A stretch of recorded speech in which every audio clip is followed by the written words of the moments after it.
ഇപ്പോൾ ആരംഭിക്കാൻ പോകുന്നു ദേശത്തിന്റെ ഏറ്റവും വലിയ പ്രോഗ്രാം ആപ്കി അദാലത്ത്. രജത് ശർമ്മയോടൊപ്പം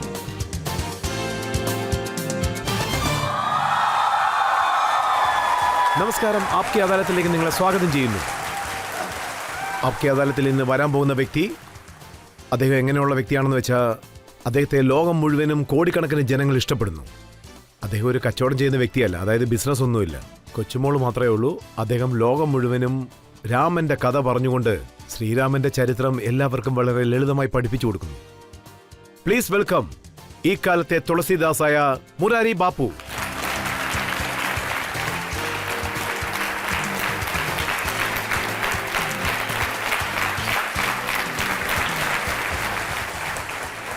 ആപ്കി അദാലത്തിൽ ഇന്നത്തെ ഈ സ്പെഷ്യൽ പ്രോഗ്രാമിന് ജഡ്ജിയായി വരാൻ പോകുന്നത് പ്രസിദ്ധ പത്രപ്രവർത്തകനായ വിനോദ് അഗ്നിഹോത്രിയാണ്.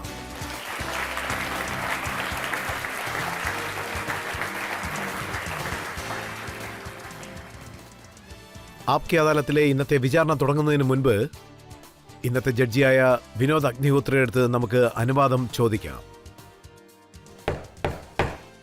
ഈ കോടതിയുടെ അന്വേഷണം തുടങ്ങാൻ ഞാൻ അനുമതി നൽകുന്നു. വരൂ, ഇന്നത്തെ വിചാരണ നമുക്ക് തുടങ്ങാം. ആപ്കി അദാലത്തിലെ മുരാരി ബാപ്പുവിന്റെ മേലുള്ള ആദ്യത്തെ കുറ്റാരോപണം. ആപ്കി അദാലത്തിൽ രാമന്റെ കഥ പറയുന്ന മുരാരി ബാപ്പുവിന്റെ മേലുള്ള കുറ്റാരോപണം കഥ പറയുന്നു എന്ന രീതിയിൽ സ്റ്റണ്ട് ചെയ്യുന്നു എന്നുള്ളതാണ്. ബാപ്പു, താങ്കളെ ഈ ലോകത്ത് ധാരാളം വ്യക്തികൾ വളരെ ഭയത്തോടും ബഹുമാനത്തോടും ആണ് കാണുന്നത്. പക്ഷേ ചില സമയങ്ങളിൽ താങ്കൾ ചില കാര്യങ്ങളൊക്കെ പറയാറുണ്ട്, ചില കാര്യങ്ങൾ ചെയ്യുന്നു. അതുകൊണ്ട് മറ്റുള്ള സ്വാമിമാർക്ക് ദേഷ്യം. ചില സമയത്ത് ട്രാൻസ്ജെൻഡറുകളോട് കഥ പറയുന്നു, മറ്റു ചില സമയങ്ങളിൽ സെക്സ് വർക്കേഴ്സിനോട് കഥ പറയുന്നു, പിന്നെ മുസ്ലിംസിനോടും കഥ പറയുന്നു. അവരെന്താ പറയുന്നതെന്ന് വെച്ചാൽ ഇങ്ങനെയൊക്കെ ചെയ്യുകയാണെങ്കിൽ ഹിന്ദു മതത്തിനാണ് അതിന്റെ ആപത്തെന്ന്. ആദ്യമായിട്ട് ഞാനൊരു കാര്യം പറഞ്ഞെങ്കിൽ ഇത് സ്റ്റണ്ടൊന്നുമല്ല. പറിച്ചെടുത്ത് ഒതുക്കി വെച്ച് നിരാകരിക്ക ചെയ്ത ലാസ്റ്റ് എൻ്റെ ഒരു സ്റ്റാൻഡാണത്. സ്റ്റണ്ടൊന്നുമല്ല, അത് മനസ്സിലാക്കണം. എൻ്റെ മുഴുവൻ പാരമ്പര്യവും ഒരൊഴുകുന്ന ആറ് പോലെ തന്നെയാണ്. ഞാനും മുഴുകിക്കൊണ്ടിരിക്കുക. ആരെയും ദേഷ്യപ്പെടുത്തി നോക്കാനുള്ള ഒരാവശ്യം എനിക്കില്ല. പിന്നെ എൻ്റെ രാമൻ്റെ ചരിത്രത്തിൻ്റെയൊക്കെ കഥ എന്താണെന്ന് വെച്ചാൽ അതിൻ്റെ കാര്യങ്ങളെന്താണെന്ന് വെച്ചാൽ മാറ്റാനായിട്ട് ശ്രമിക്കരുത്, അത് ഏറ്റെടുക്കാൻ ശ്രമിക്കണം നമ്മൾ. അതുകൊണ്ട് ഞാൻ ഏറ്റെടുക്കാനുള്ള മനസ്സും കൊണ്ടാണ്. ജനങ്ങൾ എന്താ പറയുന്നതെന്ന് വെച്ചാൽ ഒരു പ്രാവശ്യം താങ്കൾ ജംഷഡ്പൂരിൽ വെച്ച് യാ അള്ളാന്ന് പറഞ്ഞെന്നാണ്. അവിടെയുള്ള ഒരു സന്യാസി ചോദിച്ചു, ഇദ്ദേഹത്തിന് രാമന്റെ കഥ അള്ളാഹു ആണോ പഠിപ്പിച്ചു കൊടുത്തതെന്ന്. ഇപ്പൊ നാട്ടിലൊക്കെ സ്വാതന്ത്ര്യമുണ്ട് സംസാരിക്കാനായിട്ട്. പിന്നെ പുരോഹിതന്മാർക്കൊക്കെ ഒരു റൂൾസോ ഒന്നും തന്നെ ഇല്ല. ഇങ്ങനെയൊന്നും ഇരിക്കണമെന്ന് ഒരു ആവശ്യമില്ല. അതൊക്കെ ഓരോരുത്തരുടെ ഇഷ്ടമാണ്. പക്ഷേ എല്ലാ ദൈവത്തിനും പിന്നെ അള്ളാഹുവിനും ആരോ ആണ് ഈ പ്രശ്നങ്ങളുണ്ടാക്കിയത്. അങ്ങനെയൊന്നും ഇരിക്കാൻ പാടില്ല. നമ്മുടെ മഹാത്മാഗാന്ധി പോലും ഈശ്വർ അല്ല എന്നാണ് പറഞ്ഞേ. കാരണം ഒരു പാരമ്പര്യ കാര്യം നോക്കി വിശ്വാസത്തിന്റെ വിളിയാണത്. ചിലർ അള്ളാഹു എന്നും പറയും, ചിലർ ഈശ്വര എന്നും പറയും. പിന്നെ എന്റെ നോട്ടം എന്താന്ന് വെച്ചാൽ ഇതൊന്നും അല്ല, ഒരിക്കലും അല്ല. കാരണം അള്ളാഹു എന്നും പറഞ്ഞ് മറ്റുള്ളവരെ വിളിക്കാൻ എനിക്ക് താല്പര്യമേ ഇല്ല. അള്ളാഹു എന്നും പറഞ്ഞ് ഇത് സംഭവിക്കണം, അള്ളാഹു എന്നും പറഞ്ഞ് ഇത് സംഭവിക്കാൻ പാടില്ലെന്ന്. അദ്ദേഹം സ്റ്റണ്ട് എന്ന് പറഞ്ഞതിന് ഒരു ഉദാഹരണം ഞാൻ താങ്കളോട് പറയാം. അതിൽ പ്രധാനപ്പെട്ട കാര്യം എന്താണെന്ന് വെച്ചാൽ താങ്കൾ സെക്സ് വർക്കേഴ്സിന് രാമന്റെ കഥ പറഞ്ഞു കൊടുക്കുവാൻ വേണ്ടി അയോധ്യയിലേക്ക് ക്ഷണിച്ചിരിക്കുകയാണ്. അവിടേക്ക് വന്നതുകൊണ്ട് അവിടെയുള്ള മറ്റ് സന്യാസിമാർക്ക് ദേഷ്യം തോന്നാതിരിക്കുമോ? ചില പേര് ദേഷ്യപ്പെട്ടിട്ടുണ്ടാവും, തീർച്ചയായിട്ടും. പക്ഷേ അവരെയൊക്കെ നടുക്ക് നിർത്തി ചിലർക്കൊക്കെ ഞാൻ രാമന്റെ കഥ പറഞ്ഞു കൊടുക്കാൻ ശ്രമിച്ചു.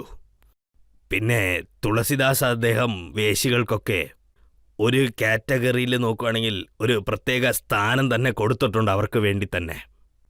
പിന്നെ രാമന്റെ ചരിത്രകഥയിൽ എനിക്കൊരു സംഭവമുണ്ട്. അതുകൊണ്ട് ഞാൻ എന്താ വിചാരിച്ചെന്ന് വെച്ചാൽ രാമന്റെ ചരിത്രകഥ ഏത് അയോധ്യയിലാണോ ഉണ്ടായത്, 1631, ആ കാര്യത്തിനെക്കുറിച്ച് എന്തുകൊണ്ട് സംസാരിക്കാൻ പാടില്ലെന്ന് തോന്നി. അതുകൊണ്ട് ഇത് എനിക്കെന്താ തോന്നുന്നതെന്ന് വെച്ചാൽ അയോധ്യ വലിയ ഒരു മോക്ഷത്തിന്റെ നഗരമാണ്. നമ്മുടെ മോക്ഷത്തലങ്ങളൊക്കെ എന്തോരം ഉണ്ടോ എനിക്കറിഞ്ഞെല്ലാം ആദ്യത്തെ സ്ഥലം അയോധ്യയ്ക്ക് തന്നെയാ. കാരണം ആ രക്ഷിക്കപ്പെട്ട ആ സ്ഥലം, അതായത് ആ ഭൂമി വളരെ പുണ്യപ്രവൃത്തിയുള്ള സ്ഥലവാ. എനിക്കെന്താ തോന്നിയെന്ന് വെച്ചാൽ എൻ്റെ കാര്യത്തിൽ എന്താന്ന് വെച്ചാൽ ഈ കഥ അവിടെ പറഞ്ഞേ പറ്റുള്ളൂ. അതുകൊണ്ടാണ് ഞാൻ പറഞ്ഞേ. അതായത് അയോധ്യയുടെ കറ പറയുന്ന ഒരു വ്യക്തി മെഹൻ പവൻദാസ് അദ്ദേഹം പറയുന്നത് എന്താണെന്ന് വെച്ചാൽ അയോധ്യയിലേക്ക് വേശ്യകളെ കൊണ്ടുവന്ന് ആ നഗരത്തിന്റെ പവിത്രത കളഞ്ഞുവെന്ന്. ഗംഗയിൽ ആരെങ്കിലും അഴുക്ക് തുണിയിട്ട് കുളിക്കാനായിട്ട് പോയാൽ ആ അഴുക്ക് പോലും മാറിപ്പോകും. ഗംഗ ഒരിക്കലും നശിക്കത്തേയില്ല. മുരാരി പാപ്പു കാരണം വേശ്യ സഹോദരികൾ വന്നതുകൊണ്ട് അയോധ്യ അവിടെ പവിത്രം പോയെന്ന് പറയുമ്പോ അയോധ്യ എന്ന് പറയുന്നതിന് പിന്നെ എന്താ അർത്ഥം? ഇത് ഇത് ഇത് അഭിനന്ദിക്കേണ്ടതാണ്. നിങ്ങൾ എല്ലാവരും ആലോചിക്കേണ്ട കാര്യമൊന്നുണ്ട്. താങ്കൾ വേശ്യകളെ ഗുരു എന്ന് വിളിക്കുന്നു, നല്ല ശകുനമാണെന്ന് പറയുന്നു. അതെ, വേശികളെ ശാസ്ത്രത്തിൽ ശകുണമെന്നൊക്കെയാ പറയുന്നേ. വേശികളെതിരെ വന്നാ നല്ല ശകുനമാന്നാ പറയുന്നേ. പിന്നെ ശ്രീമദ് ഭാഗവത് ജി 24 ഗുരുദത്താണ് പറഞ്ഞത്. അതീന്നൊരു വേശിയെ അദ്ദേഹം ഏറ്റെടുത്തു. അവരൊക്കെ അവരുടെ ഗുരുവിന് വേണ്ടി കാത്തിരിക്കുകയായിരുന്നു. ഒരുപാട് സമയമായിട്ട് ആരെയും കണ്ടില്ല. അപ്പൊ അവരുടെ മനസ്സ് മാറി. ഇത്രയും സമയം ദൈവത്തിന് വേണ്ടിയാണല്ലോ കാത്തിരുന്നത്, എപ്പോഴോ കിട്ടേണ്ടതാണല്ലോ എന്ന് അവർ കരുതിയേ. പിന്നെ ഈ കാര്യങ്ങളൊക്കെ ദത്ത അദ്ദേഹം മനസ്സിലാക്കി അദ്ദേഹത്തിനെ ഗുരുവായിട്ടെടുത്തു. ഇത് തന്നെയാണ് അവരും പറയുന്നത്. ഒരുപക്ഷെ താങ്കൾ വേശ്യകളെ ഗുരുവായിട്ട് അംഗീകരിക്കുകയാണെങ്കിൽ, അവരെ പുകഴ്ത്തുന്നത് പോലെ എന്തെങ്കിലും പറയുകയാണെങ്കിൽ, സമൂഹത്തിൽ അവരെ അംഗീകരിക്കണമെന്ന് പറയുകയാണെങ്കിൽ താങ്കൾ റെഡ് ലൈറ്റ് ഏരിയയിലേക്ക് പോവുക. അയോധ്യയിലേക്ക് എന്തിനു കൊണ്ടുവരുന്നു എന്ന് ചോദിക്കുന്നു. റെഡ് ലൈറ്റ് ഏരിയയ്ക്കാണ് ഞാൻ ആദ്യം പോയത്, പിന്നെയാണ് അയോധ്യ. ആദ്യം ഞാൻ പറഞ്ഞത് താങ്കൾ റെഡ് ലൈറ്റ് ഏരിയയിലേക്ക് പോയത് ഒരു വലിയ സ്കാൻഡലായിട്ട് മാറിയല്ലോ. അതെന്തോ സത്യവാ. ഞാൻ പോയ കാര്യം ഞാൻ പറഞ്ഞു തന്നേക്കാം നിങ്ങൾക്ക് എന്താന്ന്. ഞാൻ ആ സ്ഥലത്തിലോട്ട് പോയി. അവിടെ ഒരാൾ നല്ലപോലെ മദ്യപിച്ചിരുന്നു. അദ്ദേഹം എന്നെ കറക്റ്റായിട്ട് അടയാളം കണ്ടെത്തി. പിന്നെ യാദർച്ഛികമായിട്ട് അദ്ദേഹം ഒരു ഗുജറാത്തിയായിരുന്നു. പിന്നെ അദ്ദേഹം എന്താ പറഞ്ഞതെന്ന് വെച്ചാൽ, രാജ്കോട്ടിൽ ഞാൻ നിങ്ങളുടെ കാലി വീണു, കറക്റ്റ് നിങ്ങളിപ്പോൾ ഇവിടെ എത്തി. ഞാൻ എത്രയൊക്കെ വേണ്ട നിൽക്കൂ എന്ന് പറഞ്ഞിട്ടും പക്ഷെ അദ്ദേഹം നിർബന്ധിച്ചകത്തോട്ട് വന്നു. അദ്ദേഹം എന്താ പറഞ്ഞതെന്ന് വെച്ചാൽ, ഞാൻ മാത്രമല്ല റെഡ് ലൈറ്റ് ഏരിയയിലോട്ട് പോയത്, മുരാരി ബാബു ഇവിടെ തന്നെ ചുറ്റിക്കൊണ്ടിരിക്കുമെന്ന് പറഞ്ഞു.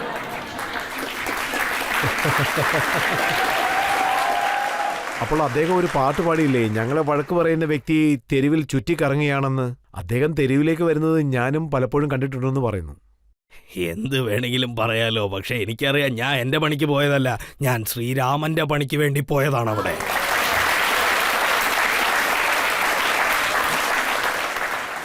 പക്ഷേ പ്രധാനപ്പെട്ട വ്യക്തികളും സന്യാസിമാരും എന്താ പറയുന്നതെന്ന് വെച്ചാൽ, അയോധ്യയിൽ എവിടെയാണോ ശ്രീരാമന്റെ അമ്പലമുള്ളത്, എവിടേക്കാണോ ശ്രീരാമന്റെ ഭക്തന്മാർ വരുന്നത്, അവിടെ താങ്കൾ ഇങ്ങനെയൊക്കെ ചെയ്യുന്നത് ഒരു സ്റ്റണ്ട് അല്ലെങ്കിൽ ജനങ്ങളെ ആകർഷിക്കാൻ വേണ്ടി എന്തെങ്കിലുമൊക്കെ. ഒരുപക്ഷെ രാമൻ രക്ഷപ്പെടാനായിട്ട് സ്റ്റണ്ട് ചെയ്തിട്ടുണ്ടെന്ന് വെച്ചാൽ അപ്പൊ ഞാൻ സ്റ്റണ്ട് തന്നെയാണ് ചെയ്യുന്നത്.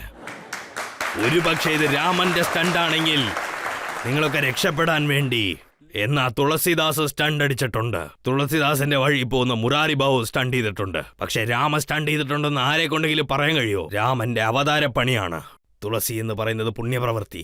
എന്റേതോ സാധാരണ പണി. മറ്റൊരു വ്യക്തി ഇങ്ങനെ പറഞ്ഞു, ഒരുപക്ഷേ താങ്കൾ ഇങ്ങനെയൊക്കെ ചെയ്യുകയാണെങ്കിൽ കാശ്മീരിലേക്ക് പോയി അത് തീവ്രവാദികളോട് കാണിക്കാമല്ലോ എന്ന്. നല്ല കാര്യമല്ലേ അത്? ഞാൻ നേരത്തെ പറഞ്ഞിട്ടുണ്ട്, ഞാൻ ആരെയും നന്നാക്കാൻ വന്നതല്ല, ഏറ്റെടുക്കാനാ. പിന്നെ എന്നെ കാശ്മീരിലോട്ട് വിളിച്ചാൽ ഈ ആപ്കി അദാലത്തില് ജനങ്ങളുടെ എതിരെ, ഈ രജിത് സാറിന്റെ എതിരെ ഞാൻ വാക്ക് നൽകുക, കാശ്മീരിലോട്ട് പോകാൻ ഞാൻ മടിക്കില്ല. മുരാരി ബാപ്പു അവിടെ യുവാക്കൾക്ക് ട്രെയിനിങ് നൽകാറുണ്ട്. ജിഹാദിൽ പങ്കെടുക്കുകയാണെങ്കിൽ നിങ്ങൾക്ക് പുണ്യം ലഭിക്കുമെന്നാണ് അവർ പറയുന്നത്. നോക്കൂ, തഥാ തഥിക് മതം പേടികളും ചലനങ്ങളും കാണിച്ചാണ് അവരുടെ മതത്തിനെ പ്രചാരണം ചെയ്യാനായിട്ട് ഒരു നെറ്റ്വർക്ക് തന്നെ ഉണ്ടാക്കിയത്. ഇന്നത്തെ ചെറുപ്പക്കാരൊക്കെ എൻ്റെ അനുഭവത്തിലാണ് ഞാൻ പറയുന്നത്. 55 വർഷമായിട്ട് ഞാനുണ്ട്. കഴിഞ്ഞ 30 വർഷമായിട്ടാണ് ഞാൻ ഇക്കാര്യം തീരുമാനിച്ചെടുത്തത് തന്നെ. ഇന്നത്തെ ചെറുപ്പക്കാര് ധൈര്യം എന്ന് വെച്ചാ എന്താ, കരുണ എന്ന് വെച്ചാ എന്താ, ഇന്ന് അവരുടെ പ്രവൃത്തി വെച്ച് നമുക്കതൊക്കെ നോക്കാൻ കഴിയും. വലിയ മനസ്സ് ചെറിയ കാര്യങ്ങളെ കുറിച്ചാണ് അവർ ചിന്തിച്ചുകൊണ്ടിരിക്കുന്നത്. അതുകൊണ്ട് എനിക്കെന്താ തോന്നുന്നതെന്ന് വെച്ചാൽ, ചെറുപ്പക്കാരാലോചിച്ചോണ്ടിരിക്കുക. താങ്കൾ എപ്പോഴെങ്കിലും കരുതിയിട്ടുണ്ടോ, അതോ ശ്രമിച്ചിട്ടുണ്ടോ, പാകിസ്ഥാനിലേക്ക് പോയി ഇമ്രാൻഖാൻ, നവാസ് ഷെരീഫ് അതുപോലെ ഉയർന്ന ഉദ്യോഗസ്ഥന്മാർ അവരോട് ശ്രീരാമൻ എന്താണ് ഉദ്ദേശിച്ചതെന്ന് മനസ്സിലാക്കി കൊടുക്കാൻ? എന്റെ രാമന്റെ കഥ ഇന്ത്യയിലെ MBC തന്നെ കേട്ടിട്ടില്ല, പിന്നെ അവരെങ്ങനെ കേൾക്കാനാ നിങ്ങൾ ഈ പറയുന്ന പോലെ?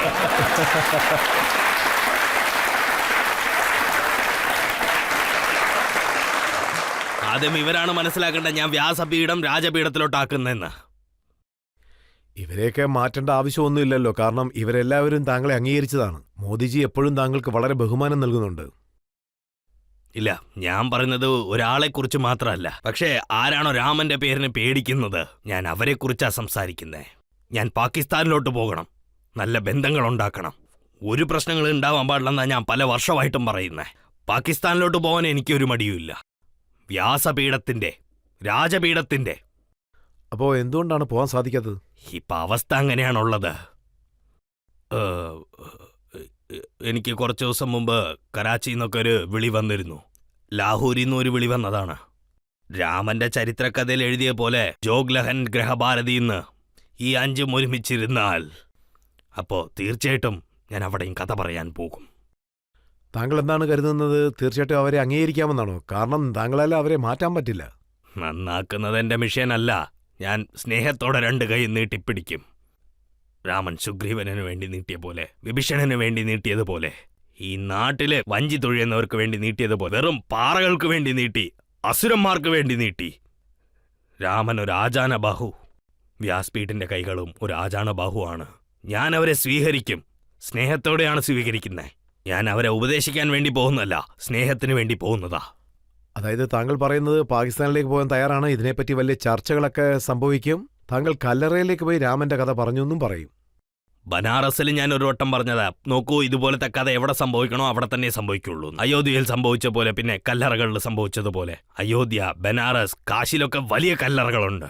അവിടെ വിശ്വനാഥത്തിന്റെ കിരീടമാണ് കല്ലറയിലൊക്കെ ഉള്ളത്. അപ്പൊ എവിടെയാണോ തുടർന്ന് ആ കിരീടം ചെയ്യുന്നത്, അവിടെയാണ് ആ കല്ലറകളും ഉണ്ടാവുന്നത്. താങ്കൾ ഇതാണോ പറഞ്ഞു വരുന്നത്? കാശി വിശ്വനാഥന്റെ അമ്പലത്തിൽ പോയി പറയാത്ത കഥ താങ്കൾ കല്ലറയിൽ പോയി പറയുമെന്നാണോ പറഞ്ഞു വരുന്നത്?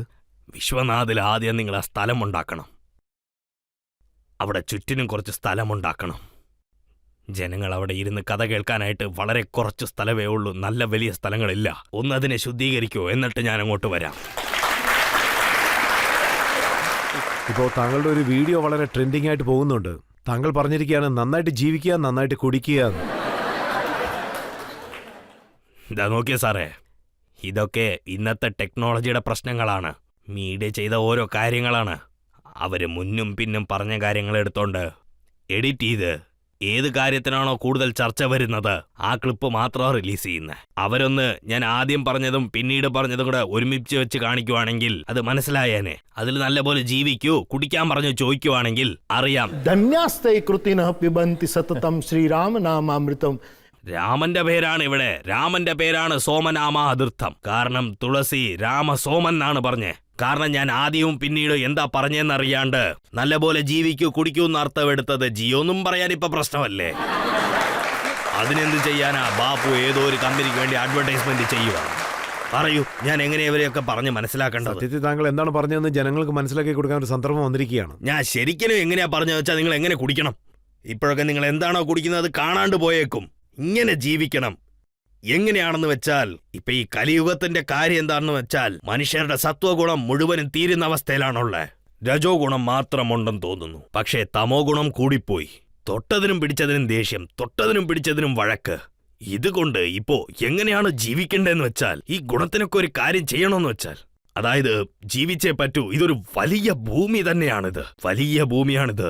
അതിന് നമുക്ക് കിട്ടിയ ഈ ജീവിതം നമ്മൾ നല്ല പോലെയാണ് ജീവിക്കേണ്ടത്. ബാപ്പുജി, ഞാൻ ചോദിക്കാൻ ആഗ്രഹിക്കുന്നത്, താങ്കൾ 1 വർഷത്തിന് മുമ്പ് കല്ലറയിൽ ഒരു ജോഡിയെ കല്യാണം കഴിപ്പിച്ചു. ഇതുകൊണ്ട് താങ്കൾ എന്താണ് ഉദ്ദേശിക്കുന്നത്? അത് നിങ്ങൾ നോക്കുവാണെങ്കിൽ ശിവനും പാർവതിയും എപ്പോഴും കല്ലറയിൽ തന്നെയാണ് ഇരിക്കുന്നത്. അവർ വിശ്വത്തിന്റെ ആദ്യ ദമ്പതിയാണ്. ശ്മശാനി സ്വയം ക്രീഡ, അത് ക്രീഡത്തിന്റെ മൈതാനമാണെന്ന് നമ്മുടെ ശാസ്ത്രത്തിൽ തന്നെ എഴുതിയിട്ടുള്ള. അതുകൊണ്ട് ഒരു ജോഡി തന്നെ എൻ്റെ അടുത്ത് വന്ന്, ബാബു ഞങ്ങള് കല്യാണം ചെയ്യാൻ ആഗ്രഹിക്കുന്നു കല്ലറയുടെ മുമ്പില്, നിങ്ങളുടെ അടിസ്ഥാനത്ത് ഞങ്ങൾ കല്യാണം കഴിക്കാൻ ആഗ്രഹിക്കുന്ന പറയുന്നത്. ഞാൻ ശരിയെന്നാ പറഞ്ഞത്. അവരായിട്ട് തന്നെ വന്ന് ഈ ശിവന്റെ വഴി തന്നെ പോണോന്ന് വിചാരിക്കുമ്പോൾ അത് നല്ലതിനല്ലേ. അവര് വന്നു, ഒരു ബ്രാഹ്മണൻ പോലും ആ കല്യാണത്തിലോട്ട് വന്ന് ഞാൻ ഈ കല്യാണത്തിൽ മന്ത്രം വായിക്കുള്ളൂ എന്ന് പറഞ്ഞു. ഞാനതിൽ എനിക്കൊരു പ്രശ്നമില്ലെന്നാ പറഞ്ഞേ. ഞാനതിന് സാക്ഷിയായിരുന്നു. ഇപ്പോ ദൈവത്തിന്റെ ഭാഗ്യം കൊണ്ട് അവർ നല്ല രീതിക്കാ കുടുംബം നടത്തുന്നത്. ഞാൻ എന്താ വിചാരിക്കുന്നതെന്ന് വെച്ചാൽ ഇതുപോലത്തെ ജോഡികളുടെ കുടുംബം നന്നായി തന്നെ ഇരിക്കണമെന്ന്. താങ്കൾ യുവാക്കളെ മോട്ടിവേറ്റ് ചെയ്യുകയാണോ? അതായത് അമ്പലത്തിൽ പോയി വിവാഹം കഴിക്കാൻ പാടില്ല, കല്ലറയിൽ നടത്തുമെന്ന്? കല്ലറ വലിയ അമ്പലമാണ്. കല്ലറ എനിക്കറിഞ്ഞ് ഏറ്റവും വലിയൊരു ശിവന്റെ അമ്പലം, പുണ്യസ്ഥലമാണത്. ഞാൻ എല്ലാരെയും അവിടെ ചെന്ന് കല്യാണം കഴിക്കാനല്ല പറയുന്നത്. ഒരാൾ ധൈര്യമായിട്ട് ഇരിക്കുവാണെങ്കിൽ അത് വലിയ കാര്യമല്ലേ? ഇതിലെന്ത് തെറ്റുണ്ടെന്ന് പറയണം. താങ്കൾ പറഞ്ഞ ധൈര്യത്തിലാണ് അത് ചെയ്യുന്നത്. ഞാൻ അവരെ കല്യാണം കഴിക്കാൻ പറഞ്ഞ് നിർബന്ധിച്ചതല്ല. അവർ വന്നു, ഞാനത് ചെയ്തു വെച്ചു, അത്രേ ഉള്ളൂ. ഞാൻ തന്നെ പോയി നന്നായി വരുമെന്ന് ആശംസിച്ചു.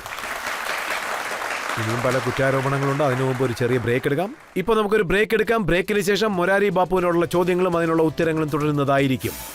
എന്നെ സംബന്ധിച്ച് എല്ലാവർക്കും തന്നെ അറിയാം. ഞാൻ ഈ കാര്യം മാത്രമേ പറയത്തുള്ളൂ രജിത് സാർ.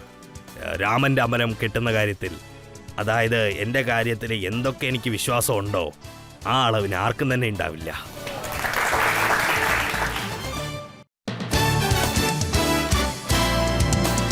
Welcome back. ആപ്കി അദാലത്തിൽ ഇന്ന് വിചാരണ നടന്നുകൊണ്ടിരിക്കുകയാണ്. മൊരാരി ബാപ്പുവിനോട് നമ്മൾ ചോദ്യങ്ങൾ ചോദിച്ചുകൊണ്ടിരിക്കുകയാണ്. ആപ്കി അദാലത്തിലെ അടുത്ത കുറ്റാരോപണം. ആപ്കി അദാലത്തിൽ രാമന്റെ കഥ പറയുന്ന മുരാരി ബാപ്പുവിന്റെ മേലുള്ള അടുത്ത കുറ്റാരോപണം രാമക്ഷേത്ര നിർമ്മാണത്തിൽ ഇദ്ദേഹം പങ്കെടുത്തില്ല എന്നുള്ളതാണ്. ബാപ്പു, ജനങ്ങൾ എന്താണ് പറയുന്നതെന്ന് വെച്ചാൽ താങ്കളെ അറിയുന്നത് തന്നെ രാമൻ ഉള്ളതുകൊണ്ടാണ്. താങ്കൾ രാമന്റെ ഒരു തീവ്ര ഭക്തനാണ്. രാമന്റെ കഥ എല്ലാവരിലും കൊണ്ടെത്തിക്കുന്നു. ശ്രീരാമൻ താങ്കൾക്ക് പ്രശസ്തി നൽകി ജനങ്ങളുടെ മനസ്സിൽ കൊണ്ടെത്തിച്ചിരിക്കുകയാണ്. രാമക്ഷേത്ര നിർമ്മാണത്തിൽ താങ്കൾ എന്തെങ്കിലും ചെയ്യേണ്ടതല്ലേ? അമ്പലങ്ങളിൽ ഒരു മൂലയിലിരുന്ന് ശരിക്കും നമുക്ക് ഒരുപാട് കാര്യം ചെയ്യാൻ കഴിയും. പക്ഷേ അമ്പലത്തിൻ്റെ പുറത്തിരുന്നിങ്ങനെ ശബ്ദം എടുക്കുന്നത് കൊണ്ട് എന്തെങ്കിലും സംഭവിക്കുമെന്ന് എനിക്കറിയില്ല. ഞാനിതിനു മുൻപ് ഒരുപാട് വട്ടം പറഞ്ഞിട്ടുണ്ട്, രാമൻ്റെ അമ്പലം തീർച്ചയായിട്ടും ഉണ്ടാകണം, ഇരുന്നേ പറ്റൂ, തീർച്ചയായിട്ടും ഉണ്ടാവണം. ഞാൻ ഈ ആപ്കി അദാലത്തിൽ അത് പറഞ്ഞു തീരുവാണ്, ഇരുന്നേ പറ്റൂ. പക്ഷെ ഈ വട്ടം ഞാൻ കഥയിൽ എന്താ പറഞ്ഞതെന്ന് വെച്ചാൽ, സംസാരിക്കുന്നത് അതിൻ്റെയൊക്കെ അടിസ്ഥാനമാണ് ഞാൻ അവിടെ ചെയ്തിട്ട് വന്നിരിക്കുന്നത്. മനസ്സിലായോ? ഇവരുടെ അടുത്ത് ഒരു കാര്യം പറയാം, മറ്റുള്ളത് അവർക്ക് ഏറ്റെടുക്കാനുള്ള കാര്യം. പിന്നെ ഒരു കാര്യത്തിൽ റാ എന്നും മറുകാര്യത്തിൽ മാ എന്നുമാണ് ഞാൻ എഴുതിയത്. ഞാൻ എൻ്റെ വിധത്തിൽ രാമൻ്റെ അമ്പലത്തിന് ഞാൻ അടിസ്ഥാനം കൊടുത്തിട്ടുണ്ട്. പ്രാഥമിക ദൃഷ്ടിയിലാണ് ഞാൻ ചെയ്തത്. അപ്പോൾ ഉറപ്പായിട്ടും അമ്പലങ്ങൾ ഉണ്ടായേ പറ്റൂ. പിന്നെ ഞാൻ കൂട്ടം കൂട്ടി ശബ്ദം കൂട്ടുന്നതിൽ മറ്റുള്ളവരെ പോലെ ഞാൻ ഇതുപോലെ തന്നെ ചെയ്യണമെന്ന് എനിക്കൊരു ആവശ്യവും ഇല്ല. പക്ഷേ എൻ്റെ മനസ്സ്, എൻ്റെ ബുദ്ധി, എൻ്റെ തലച്ചോറ്, നമ്മളൊക്കെ ഒരു ജീവനാണ്. അതുകൊണ്ടാണ് ഞാൻ ആഗ്രഹം പോലും വിട്ടത്. അതെല്ലാം മാറ്റിയിട്ടാണ് രാമൻ്റെ അമ്പലത്തിന് വേണ്ടി ഞാൻ ഇന്ന് നിൽക്കുന്നത്. രാമൻ്റെ അമ്പലം കെട്ടിയേ പറ്റും. പക്ഷെ താങ്കൾ പറഞ്ഞില്ലേ ജനങ്ങൾ ജയ് ശ്രീറാം വിളിക്കാൻ പോലും പേടിക്കുന്നെന്ന്. അതെ, അവരൊക്കെ പേടിക്കാണ്. രാമൻ ഒരു അഭയദാതയാണ്. രാമന്റെ പേര് അഭയം കൊടുക്കും. ഇങ്ങനെ ഇരിക്കുന്ന സമയത്ത് ഇങ്ങനെ ആൾക്കാരെ പേടിക്കുവാണെങ്കിൽ രാമന്റെ പേര് പിന്നെ അത് പറയുന്നത് കൊണ്ട് നമ്മളെയൊക്കെ വകുപ്പുവാദി എന്നും മാറ്റും. ഇങ്ങനെ പേടിക്കുന്നവരെ നമുക്കൊന്നും പറയാൻ പറ്റില്ല. ധൈര്യമുള്ളവരെ കൊണ്ട് ഇത് ചെയ്യാൻ കഴിയുള്ളൂ. പക്ഷേ ഇപ്പൊ കാലം വളരെയധികം മാറിയിരിക്കുന്നു. രാഹുൽ ഗാന്ധിയോ അയോധ്യയിലേക്ക് പോയിരിക്കുന്നു, പൂണൂലും ധരിക്കുന്നു. ഞാനും ഇടയ്ക്ക് വെച്ച് ഈ കാര്യമൊക്കെ അറിഞ്ഞതാണ്. അമ്പലത്തിലോട്ട് പോകുന്നത് നല്ല കാര്യമല്ലേ? അതിലെന്ത് തെറ്റാ? താങ്കളുടെ സ്വഭാവം, താങ്കൾ തനിയെ ഇരിക്കുന്നത്, താങ്കൾ പോകുന്നത്. ना कोई गुरु ना कोई चेला, अकेले में मेला, मेले में अकेला.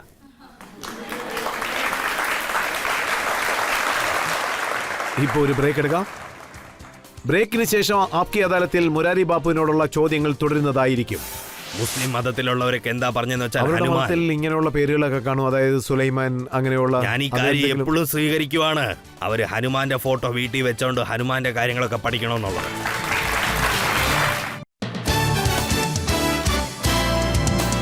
Welcome back. ആപ്കി അദാലത്തിൽ ഇന്നത്തെ നമ്മുടെ അതിഥി പ്രശസ്ത വ്യക്തിയായ മുരാരി ബാപ്പുവാണ്. ആപ്കി അദാലത്തിൽ അടുത്ത കുറ്റാരോപണം. ആപ്കി അദാലത്തിൽ രാമന്റെ കഥ പറയുന്ന മുരാരി ബാപ്പുവിന്റെ മേലുള്ള അടുത്ത കുറ്റാരോപണം ഇദ്ദേഹം ഡബിൾ സ്റ്റാൻഡ് എടുക്കുന്ന വ്യക്തിയാണ് എന്നുള്ളതാണ്. രാമന്റെ കഥ പറയുന്ന സമയത്ത് മുരാരി ബാപ്പു എല്ലാവരോടും പറയുന്നത് ഗംഗ പോലെ നമ്മുടെ മനസ്സ് നിർമ്മലമായിരിക്കണമെന്ന്, തെളിമയുള്ളതായിരിക്കണം, ശുദ്ധമായിരിക്കണം. ഗംഗയിൽ അഴുക്ക് നിക്ഷേപിക്കുന്നത് കുറ്റമാണ്, വലിയ പാപമാണ്. കാരണം ശിവൻ ഗംഗയെ തലയുടെ മുകളിൽ ചുമക്കുകയാണ്. പക്ഷേ ഈ നദിയുടെ തീരത്ത് കഥ നടക്കുന്ന സമയത്ത് ജനങ്ങൾ നദിയിലേക്ക് ചവറുകൾ നിക്ഷേപിക്കാറുണ്ട്.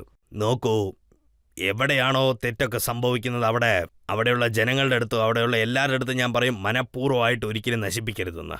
കാരണം ഗംഗ എൻ്റെ ഒരു ചിന്തയില് അകത്തുള്ളത് വളരെ നല്ലതാണ്. അത് ആരെക്കൊണ്ടും ഒന്നും ചെയ്യാൻ പറ്റില്ല, ശരിയല്ലേ? പക്ഷേ പുറത്ത് ആരെക്കൊണ്ടൊന്നും ചെയ്യാൻ കഴിയില്ല. അതുകൊണ്ട് ഇടയ്ക്കിടയ്ക്ക് ഞാൻ മനഃപൂർവ്വമായിട്ട് എതിർപ്പ് പറഞ്ഞുകൊണ്ടേയിരിക്കത്തുള്ളൂ. ഇങ്ങനെയൊന്നും സംഭവിക്കാൻ പാടില്ലെന്ന്. ഇക്കാര്യത്തിൽ ഞാൻ എപ്പോഴും എതിർപ്പ് പറയും. താങ്കൾ എപ്പോഴും പറയാറുണ്ട് ജാതിഭേദങ്ങൾ പാടില്ല, ജാതിയെക്കുറിച്ച് ഒരിക്കലും സംസാരിക്കാൻ പാടില്ല. ചില സമയങ്ങളിൽ താങ്കൾ ഹരിജനങ്ങളെ വിളിക്കാറുണ്ട്, ചില സമയത്ത് ആദിവാസികളുടെ വീട്ടിൽ പോയി ആഹാരം കഴിക്കും. ഇത് ജാതീയമായ വ്യത്യാസങ്ങൾ ഉണ്ടാക്കുന്നതല്ലേ? ശർവം കളവും ഇതോം ബ്രഹ്മ, ഇതൊക്കെ ഓപ്പണീശ്വരന്റെ സൂത്രമാണ്. പക്ഷെ തുളസി ഇത് ഹിന്ദിയിലോട്ട് മൊഴിമാറ്റം ചെയ്തത് सिय राममय सब जग जानी करऊं प्रणाम जोरी जुग पर. പിന്നെ ഏത് ഭക്ഷണമാണോ ഞാൻ കഴിക്കുന്നത്, ഏതാണോ ഞാൻ പാടുന്നത്, ആ രാമൻ തന്നെ സ്വയം പറഞ്ഞതാണിത്. ആ ശബരിയും പറഞ്ഞതാണ്. ഞാനൊരു താഴ്ന്ന ജാതി എന്ന് പറഞ്ഞപ്പോൾ അപ്പൊ രാമൻ എന്താ പറഞ്ഞെന്ന് വെച്ചാൽ, ജാതി മതം കുളം ഭേദം ഒന്നും വലുതല്ലെന്ന്. ഞാൻ ജാതിയോ മതമോ ഭേദമോ ഒന്നും നോക്കൂലെന്നാണ്. ഞാൻ അകത്തുള്ള നിങ്ങളുടെ പ്രാർത്ഥന മാത്രമേ നോക്കുള്ളൂ. അതുകൊണ്ടാണ് ഞാൻ എല്ലാവരുടെ അടുത്തും ഒരുപോലെ തന്നെ ഇരിക്കുന്നത്. ഞാൻ എല്ലാവരുടെ അടുത്തും ഒരുപോലെ തന്നെയാണ്. ജാതിയും മതവും ഒന്നും നോക്കത്തില്ല, അങ്ങനെ തന്നെ ഞാൻ സംസാരിക്കുള്ളൂ. അതുകൊണ്ട് ഞാൻ ഇങ്ങനെയൊക്കെ നോക്കിയാണ് അവരുടെ അടുത്ത് സംസാരിക്കുന്നത്, അത്രേ ഉള്ളൂ. ഇപ്പോഴൊക്കെ ഹനുമാന്റെ ജാതി പോലും എന്താണെന്ന് പറയാൻ തുടങ്ങിയിരിക്കുന്നു. അതിനെന്ത് ചെയ്യാനാണ്? യോഗി ആദിത്യനാഥ് എന്താ പറഞ്ഞെന്ന് വെച്ചാൽ ഹനുമാൻ ഒരു ദളിതനായ വ്യക്തിയാണെന്ന്. നോക്കൂ, ഞാൻ ഈ യോഗി ആദിത്യനാഥിനെ വല്ലാണ്ട് റെസ്പെക്ട് ചെയ്യുന്നുണ്ട്. അദ്ദേഹം വലിയൊരു മനുഷ്യനാണ്. പക്ഷേ ഏതൊരു സന്ദർഭത്തിലാണോ അദ്ദേഹം ഇങ്ങനെ പറഞ്ഞത്, അത് ജനങ്ങൾ എങ്ങനെ എടുത്തു എന്നൊന്നും എനിക്കറിയില്ല. പക്ഷേ ഹനുമാൻ ഇസ്ലാം മതത്തിനോടൊപ്പം ചേർന്നെന്ന് പറഞ്ഞു. അവരെന്താ പറയുന്നതെന്ന് വെച്ചാൽ സുലൈമാൻ എന്ന പേര് ഹനുമാൻ ഞാൻ ഈ എന്ന കാര്യം പേര് എപ്പോഴും പോലെയാണ്. സ്വീകരിക്കുവാണ്. അവര് ഹനുമാന്റെ ഫോട്ടോ വീട്ടിൽ വെച്ചോണ്ട് ഹനുമാന്റെ കാര്യങ്ങളൊക്കെ പഠിക്കണമെന്നുള്ളത്. ശരിക്കും ഹനുമാൻ റഹ്മാനായിട്ട് മാറിയേക്കും. ഇതാണ് ആഗ്രഹിക്കുന്നത്. ചില ആൾക്കാർ ഹനുമാനെ ജൈൻ എന്നൊക്കെ പറഞ്ഞ് ന്യൂസ് പേപ്പറുകളിലും ഇതൊക്കെ വന്നിട്ടുണ്ട്. ഇതുപോലെ ഹനുമാനെ എല്ലാവരും ഏറ്റെടുക്കണം. കാരണം വായു എല്ലാവരും ഏറ്റെടുത്തേ പറ്റുള്ളൂ. പവൻ ജീവനോടെ ഇരിക്കണമെങ്കിൽ പവനെ ഏറ്റെടുത്തല്ലേ പറ്റുള്ളൂ. പിന്നെ ഹനുമാൻ പവൻ പുത്രൻ. കാറ്റല്ല, ഹിന്ദുവല്ല, മുസ്ലിമല്ല, ക്ഷത്രിയനുമല്ല, പിന്നെ ബ്രാഹ്മണനുമല്ല. ഒരിക്കലും പവന് ജാതിയില്ല. 5 തത്വത്തിനും ഒരു ജാതിയും ഇല്ല. ജലം, വായു, കാറ്റ്, ആകാശം, തീ, ഇതൊന്നും ജാതിയുമില്ല, ഒരു മണ്ണുമില്ല. ആരേലും എന്തേലും പറഞ്ഞെന്ന് വെച്ചാൽ അതൊക്കെ അവര് പറയുന്നതാണ്, വേറെ ഒന്നുമല്ല. രാഷ്ട്രീയക്കാർ ചില സമയത്ത് വളരെ ഇൻട്രസ്റ്റിംഗ് ആയ കാര്യങ്ങൾ പറയും. കമ്മ്യൂണിസ്റ്റ് പാർട്ടിയുടെ നേതാവായ അതുൽ കുമാർ അഞ്ചാൻ എന്താ പറഞ്ഞെന്ന് വെച്ചാൽ, അതായത് ഹനുമാൻ ചുവന്ന നിറത്തിലുള്ള വ്യക്തിയാണ്, അതുകൊണ്ട് ഞങ്ങളുടെ പാർട്ടിക്കാരനാണെന്ന്. ചുവന്ന നിറമായതുകൊണ്ട് കമ്മ്യൂണിസ്റ്റ് ആയോ അദ്ദേഹം?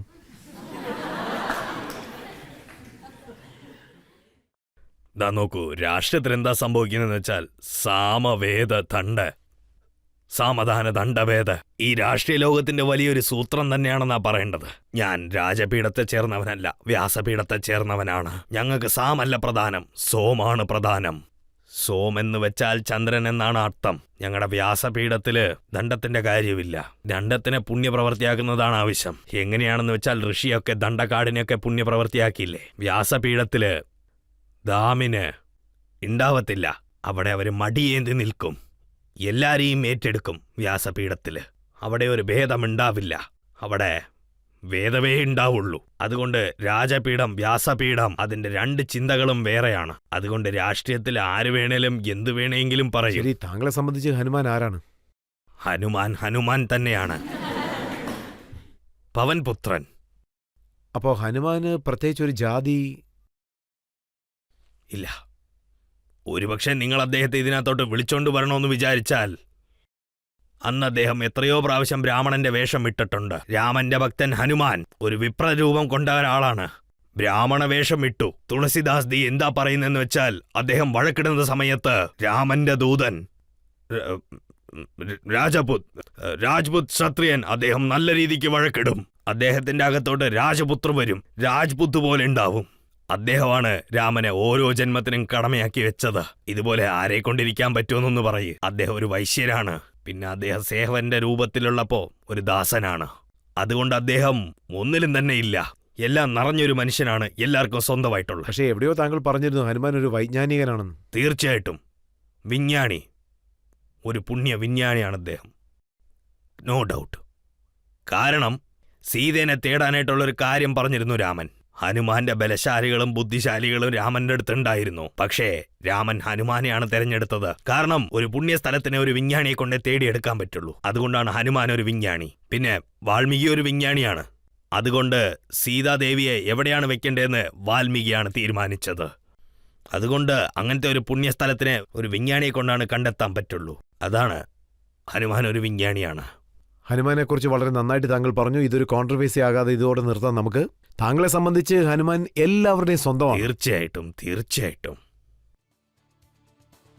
ആപ്കെ അദാലത്തിൽ ഇപ്പോൾ ഒരു ബ്രേക്കാണ്. ബ്രേക്കിന് ശേഷം മുരാരി ബാപ്പുവിനോടുള്ള ചോദ്യങ്ങൾ തുടരുന്നതായിരിക്കും. രാഷ്ട്രീയത്തിലുള്ള ജനങ്ങള് സാംധാന ദണ്ഡഭേദ എല്ലാം ചെയ്തോണ്ടേയിരിക്കുള്ളൂ. അതൊക്കെയാണ് അവരുടെ ശീലം. പക്ഷേ നമ്മുടെ പ്രധാനമന്ത്രിയുടെ നാടിന്റെ മേത്തുള്ള സ്നേഹത്തിന്റെ കാര്യത്തിൽ ആരെക്കൊണ്ടും വിരൽ ചൂണ്ടിക്കാണിക്കാൻ പറ്റില്ല.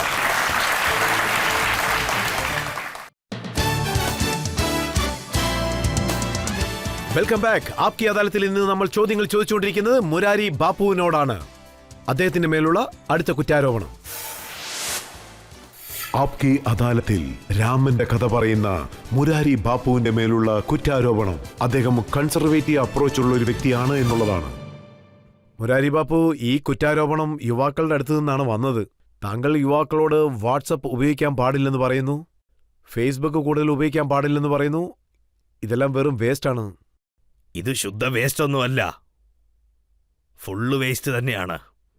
രണ്ടാമത് ഞാൻ വാട്സപ്പിൽ സംസാരിക്കണ്ടെന്ന് പറഞ്ഞില്ല, ഇതൊന്നും ചെയ്യണ്ടെന്നും പറഞ്ഞിട്ടില്ല. ഇന്നത്തെ ടെക്നോളജീസൊക്കെ നല്ല രീതിക്ക് ഉപയോഗിക്കുന്നത് കൊണ്ട് ഞാൻ തടയത്തില്ല. ഞാൻ തടയാനായിട്ടുള്ള ഒരാളുമല്ല, ഞാൻ അങ്ങനെ പറയുന്ന ഒരാളും അല്ല. ശരിക്കും ഞാൻ എന്താ പറയുന്നതെന്ന് വെച്ചാൽ 24 മണിക്കൂർ അതിൽ ചെലവാക്കല്ലേന്നാ. 1 മണിക്കൂറോ അരമണിക്കൂറോ അതിനുവേണ്ടി റിസർവ് ചെയ്യൂ. രാത്രി കുറച്ച് സമയം കിട്ടുമ്പോൾ അത് യൂസ് ചെയ്യുന്നതാണ് ഞാൻ പറയുന്നത്. പക്ഷേ അത് തന്നെ ശരണം എന്ന് പറഞ്ഞിരിക്കില്ലെന്നാണ് ഞാൻ പറഞ്ഞു വരുന്നത്. അങ്ങനെ ഇരുന്നാൽ നിങ്ങളുടെ തലച്ചോറ് എന്തിനു? അത് സത്സംഗല്ലേ? അത് സത്സംഗ. ജനങ്ങൾ എങ്ങനെ കരുതുന്നു? അവർ എപ്പോഴും ഇത് സത്സംഗയാണ്. ഇല്ല ബാപ്പു, ആരെങ്കിലും ഒന്ന് പറഞ്ഞു തരൂ. അങ്ങനെയൊന്നുമില്ല. അവരെ കൊണ്ട് പറ്റുന്നില്ല. പക്ഷേ കൂടുതലും ജനങ്ങൾ കരുതുന്നത് അവരുടെ ജീവിതം അതിനെ ആശ്രയിച്ചാണ് ഉള്ളതെന്നാണ്. ഇത് സത്സംഗയായിട്ടും മാറാം. ഏതെങ്കിലും ഒരു നല്ല പാട്ട് കേൾക്കുമ്പോൾ ഇത് സത്സംഗായിട്ടും മാറാനുള്ള സാധ്യതയുണ്ട്. ഒരുപക്ഷെ കൃഷ്ണമൂർത്തിയുടെ പാട്ട് കേൾക്കുമ്പോൾ സത്സംഗായിട്ടും മാറാം. അല്ലെങ്കിൽ ഒരുപക്ഷെ ഓഷോയുടെ സംസാരം കേൾക്കുമ്പോൾ സത്സംഗായിട്ടും മാറാം. ഒരുപക്ഷെ മുറാരി ബാപ്പുവിന്റെ സംസാരം കേട്ടാലോ ഈ സത്സംഗ തീർച്ചയായിട്ടും മാറാം. ഏതെങ്കിലും ഒരു നല്ല സംസാരം, ഏതെങ്കിലും ഒരു നല്ല സ്പീച്ച് കേട്ടാൽ ഇത് സത്സംഗായിട്ട് മാറും. ഏതെങ്കിലും ഒരു സിനിമ വരുന്ന നല്ല ഡയലോഗ് കേട്ടാൽ ഇത് സത്സംഗായിട്ടും മാറും. ഒരുപക്ഷെ ഇത് ഇന്ത്യയുടെ കൾച്ചറെ തന്നെ നാണം കെടുത്താണ്ടിരുന്നാൽ ഇത് സത്സംഗായിട്ടും മാറാം. ഇതിലെന്താ ഉള്ളേ? അപ്പൊ പ്രോബ്ലം എവിടെയാണ്? പ്രശ്നം എവിടെയാണുള്ളത്? പ്രശ്നം ഇത് തന്നെയാണ്. അതായത് 24 മണിക്കൂറിൽ ഞാൻ 24 മണിക്കൂർ എൻ്റെ കഥ കേൾക്കാനല്ല പറയുന്നേ. കഥ കഴിഞ്ഞു പോകും. അത് കേൾക്കാനായിട്ട് ആരും വരില്ല. അത് പറയാനായിട്ട് ഒരു കറക്റ്റ് സമയം വേണ്ടേ? സത്സംഗിന് 1 മണിക്കൂറോ ഇല്ലെങ്കിൽ അരമണിക്കൂറോ വേണ്ടി വരുമെന്ന് പറയും. അരമണിക്കൂർ. എല്ലാത്തിനും നമ്മൾ എങ്ങനെയാണോ സമയം ഒതുക്കുന്നത്, ഇതിനും അതുപോലെയാണ്. 24 മണിക്കൂറില്ല. ചെറിയ ചെറിയ പിള്ളേർക്കൊക്കെ അവർ അച്ഛനും അമ്മയും പറയുന്നത് കേൾക്കാൻ പറ്റാണ്ട് അവർ പെട്ടെന്ന് ഇതെടുത്തു കൊടുക്കുന്നു. കാരണം അതിനുശേഷം അവരുടെ തലച്ചോറിൽ ഈ വേസ്റ്റൊക്കെ പോയി ചേർന്നതിന് ശേഷം പിള്ളേർ ഞങ്ങൾ പറയുന്നത് കേൾക്കില്ലെന്ന് പറയുന്നു. പിന്നെ അവരല്ലേ ഇതൊക്കെ ചെയ്തത്? ഞാൻ കരുതുന്നത് ഈ വിഷയത്തിനെക്കുറിച്ച് ധാരാളം പേർ കംപ്ലൈന്റ് ചെയ്ത് കാണും. അതെ, അങ്ങനെ പറയുള്ളൂ. പക്ഷെ താങ്കളും ജനങ്ങളോട് ഇങ്ങനെയായിരിക്കും പറയുക: ആദ്യം പ്രേമിക്കുക, പിന്നെ കല്യാണം കഴിക്കുക, പിന്നെ എന്റെ കഥ കേൾക്കാൻ വന്നു. തീർച്ചയായിട്ടും തീർച്ചയായിട്ടും. സ്നേഹിക്കാണ്ട് ഒരിക്കലും ഭക്തി വരില്ല. പ്രേമിക്കാണ്ട് സാധിക്കാനോ അല്ലാണ്ട് ഇത് പറയാൻ ഞാനാരുമില്ല. ഭഗവാൻ ജഗദ്ഗുരു രാമാനുജന്റെ അടുത്ത് ഒരു അദ്ദേഹം പോയിരുന്നു. ഞാൻ സാധിച്ച് മുന്നേറണമെന്ന് പറഞ്ഞപ്പോൾ അദ്ദേഹം ആചാര്യാരുടെ അടുത്ത് ചോദിച്ചിരുന്നു, നീ ആരേലും പ്രേമിച്ചിട്ടുണ്ടോന്ന്. അപ്പോൾ അദ്ദേഹം ഇല്ലെന്ന് പറഞ്ഞു. അപ്പോൾ നീ എൻ്റെ അടുത്ത് വരല്ലേന്ന് പറഞ്ഞു. എൻ്റെ അടുത്ത് എനിക്ക് സ്ഥാനമില്ല. പ്രേമം എന്ന് വെച്ചാൽ വലിയൊരു കാര്യമാണ് ഈ ലോകത്തിൽ. പക്ഷെ ഇപ്പൊ കല്യാണം എന്നുള്ളത് അത്ര കമ്പൽസറി ഉള്ള കാര്യമല്ലല്ലോ. കോർട്ട് തന്നെ ലിവിങ് ടുഗദർ അംഗീകരിക്കുകയല്ലേ?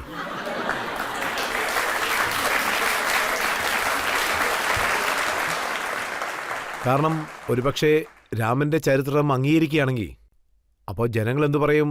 സംശയത്തിന്റെ പേര് രാമൻ വൈഫിനെ കാട്ടിലേക്ക് അയച്ചെന്നല്ലേ? ഇത് ഇന്നത്തെ ജനങ്ങൾ പറയുന്ന കാര്യമാണ്. ആ സമയത്ത് രാമൻ എന്തൊക്കെ ചെയ്യണോ അതാണ് രാമൻ ചെയ്തത്. പിന്നെ ഇതുവരെ ഞാൻ അതൊന്നും പഠിച്ചിട്ടില്ല. പക്ഷെ ഇതിനു ശേഷം പഠിക്കും. ആ കാലത്തിലെ ഗ്രന്ഥങ്ങൾ ഇതൊക്കെ ഞാൻ ഉറപ്പായിട്ടും പഠിച്ചിരിക്കും. പക്ഷേ സീതേനെ ഒരിക്കലും കുറവ് പറഞ്ഞിട്ടില്ല. ഞാൻ എവിടെയും പഠിച്ചിട്ടില്ല. അതിൽ 2 പേർക്ക് സംബന്ധമുണ്ട്. പിന്നെ അതുകൊണ്ടാണ് രാമൻ രാജധർമ്മമൊക്കെ രക്ഷിച്ചെടുത്തത്. ജനകീയത്തിനെ എഴുന്നേൽപ്പിച്ചു.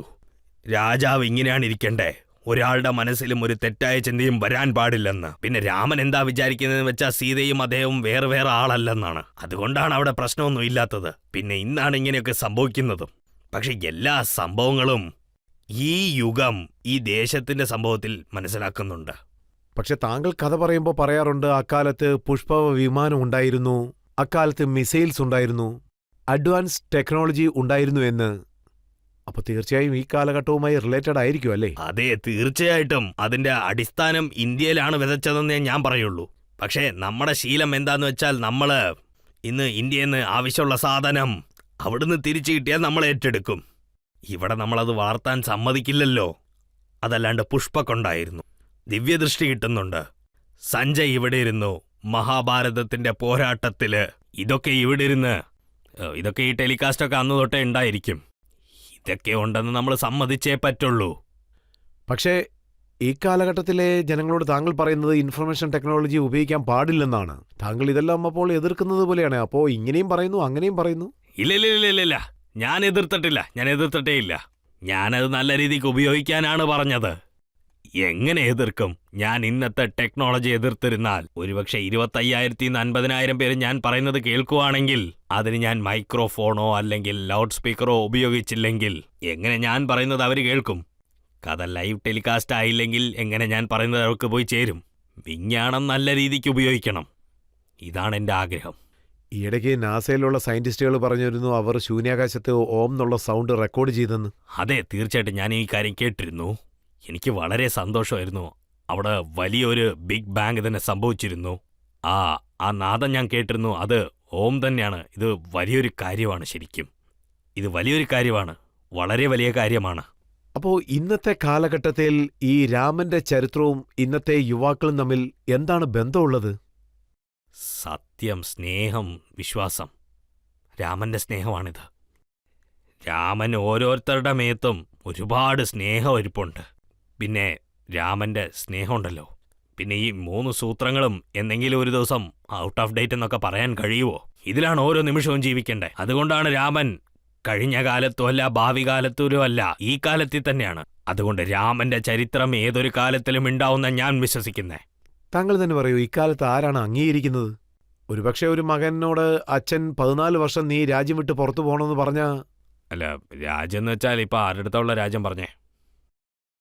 പറയൂ, ആരുടെടുത്താ?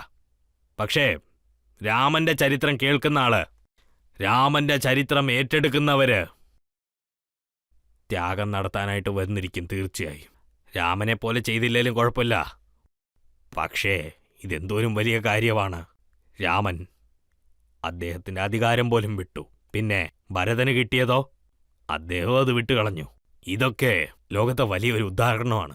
ലോകത്തിങ്ങനെയൊക്കെ കാണുന്നത് തന്നെ അത്ഭുതമല്ലേ? ശരി, താങ്കൾ ഇക്കാര്യം പറയോ? താങ്കളെ സംബന്ധിച്ച് മോദിജി എന്തെങ്കിലും നല്ല കാര്യങ്ങൾ ചെയ്തിട്ടുണ്ടോ? ഒരുപാട് കാര്യം സംഭവിച്ചിട്ടുണ്ട്. ഇനിയും സംഭവിക്കും. തീർച്ചയായിട്ടും സംഭവിച്ചാണ്ടാണ് ഇരിക്കുന്നത്. പക്ഷേ ജനങ്ങളുടെ പ്രതീക്ഷ എന്താന്ന് വെച്ചാൽ പിന്നെ എല്ലാവരും പ്രതീക്ഷ തീർക്കുന്നത് വളരെയധികം കഠിനമാണ്. എങ്ങനെയാണത്? പക്ഷേ നിങ്ങൾ എങ്ങനെ നോക്കുവാണെങ്കിൽ രാഷ്ട്രീയം തന്നെയാ. ഞാൻ എന്തോരും വട്ടം പറഞ്ഞിട്ടുണ്ട്. ഞാൻ മറ്റൊരു പ്രാവശ്യം കൂടെ പറയാം. രാഷ്ട്രീയത്തിലുള്ള ജനങ്ങള് സാംധാന ദണ്ഡഭേദം എല്ലാം ചെയ്തോണ്ടേയിരിക്കുള്ളൂ. അതൊക്കെയാണ് അവരുടെ ശീലം. പക്ഷേ നമ്മുടെ പ്രധാനമന്ത്രിയുടെ നാടിന്റെ മേത്തുള്ള സ്നേഹത്തിന്റെ കാര്യത്തിൽ ആരെക്കൊണ്ടും വിരൽ ചൂണ്ടിക്കാണിക്കാൻ പറ്റില്ല.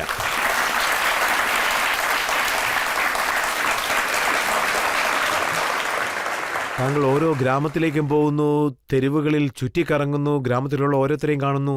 അപ്പോൾ ജനങ്ങൾ താങ്കളോട് പറയാറില്ലേ ഈ പ്രാവശ്യം ആർക്കാണ് വോട്ട് ചെയ്യാൻ പോകുന്നതെന്ന്? നോക്കൂ സാർ,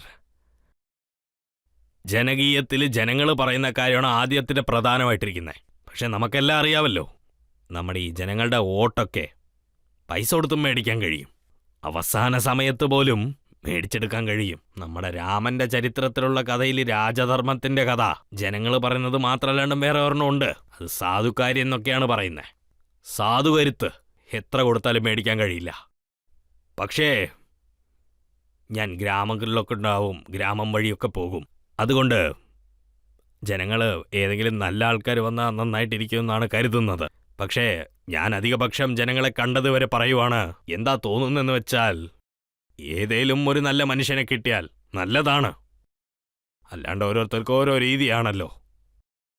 ഇനി ആരെയും കിട്ടിയില്ലേ? ഉണ്ടല്ലോ, ഒരാൾ പണിയെടുത്തോണ്ടിരിക്കുമല്ലേ.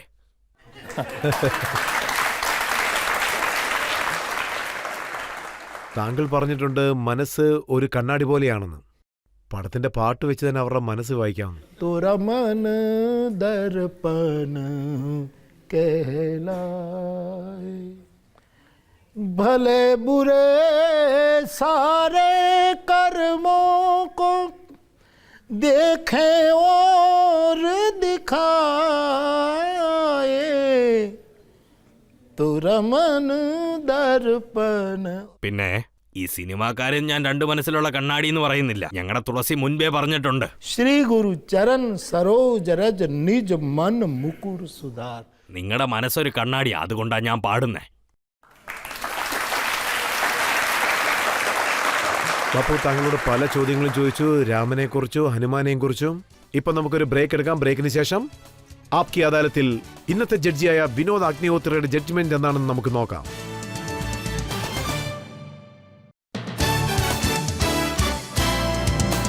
Welcome back. ഇന്ന് നമ്മൾ വിചാരണ നടത്തിയത് മുരാരി ബാപ്പുവിനോടാണ്. അദ്ദേഹത്തോട് പല ചോദ്യങ്ങൾ ചോദിച്ചു. സമൂഹത്തിനെ കുറിച്ച്, അദ്ദേഹത്തിന്റെ ലക്ഷ്യങ്ങളെക്കുറിച്ച്, രാമക്ഷേത്രത്തെക്കുറിച്ച് പല വിമർശനങ്ങളും നമ്മൾ ഉന്നയിച്ചു. മുരാരി ബാപ്പു എല്ലാ ചോദ്യങ്ങൾക്കും വളരെ മനോഹരമായി ഉത്തരം നൽകി. ഇന്ന് ആപ്കി അദാലത്തിൽ നമ്മുടെ ജഡ്ജിയായ വിനോദ് അഗ്നിഹോത്രിയുടെ ജഡ്ജ്മെന്റ് എന്താണെന്ന് നോക്കാം. നമ്മുടെ വിശുദ്ധൻ മുരാരി ബാബുവിനെതിരെയുള്ള എല്ലാ ആരോപണങ്ങളും അതിനുള്ള ഉത്തരങ്ങളും കേട്ടതിന് ശേഷം ഈ കോടതി ഒരു തീരുമാനമെടുക്കുന്നു. മുരാരി ബാബു എന്ന അദ്ദേഹം എല്ലാ ആരോപണങ്ങൾക്കും സന്തോഷത്തോടെ ഉത്തരം പറഞ്ഞു. ഈ കോടതി അദ്ദേഹത്തെ എല്ലാ ആരോപണങ്ങളിൽ നിന്നും കുറ്റവിമുക്തനാക്കുന്നു. പക്ഷേ ഈ കോടതി ഇതുവരെ ആർക്കും ഇതുപോലത്തെ ഒരു ശിക്ഷ നൽകിയിട്ടില്ല. പക്ഷേ ആദ്യമായി ഈ കോടതി അദ്ദേഹത്തിന് ജീവപര്യന്തനം നൽകുന്നു. അദ്ദേഹം അദ്ദേഹത്തിന്റെ ശിഷ്യന്മാർക്കും ഭക്തജനങ്ങൾക്കും ഒപ്പം ജനങ്ങളുടെ മനസ്സിലും ജീവപര്യന്തനം തടവുകാരനായിരിക്കണമെന്നും എപ്പോഴും അദ്ദേഹത്തിന്റെ അമൃതമായ കഥ കൊണ്ട് സ്നേഹത്തോടെയും മനുഷ്യത്വത്തോടെയും ആത്മീയത വിളക്ക് കൊളുത്തണമെന്ന് സ്നേഹപൂർവ്വം അഭ്യർത്ഥിക്കുന്നു.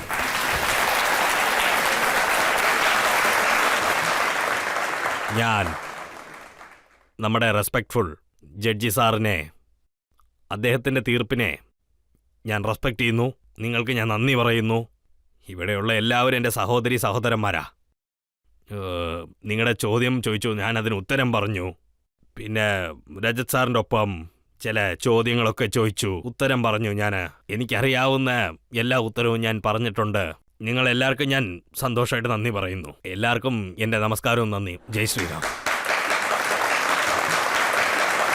മുരാരി ബാപ്പു ഇതുപോലെ തന്നെ രാമന്റെ കഥകൾ പറഞ്ഞ് ജനങ്ങളുടെ മനസ്സ് കീഴടക്കും എന്നുള്ള ഒരു വിശ്വാസം എനിക്കുണ്ട്.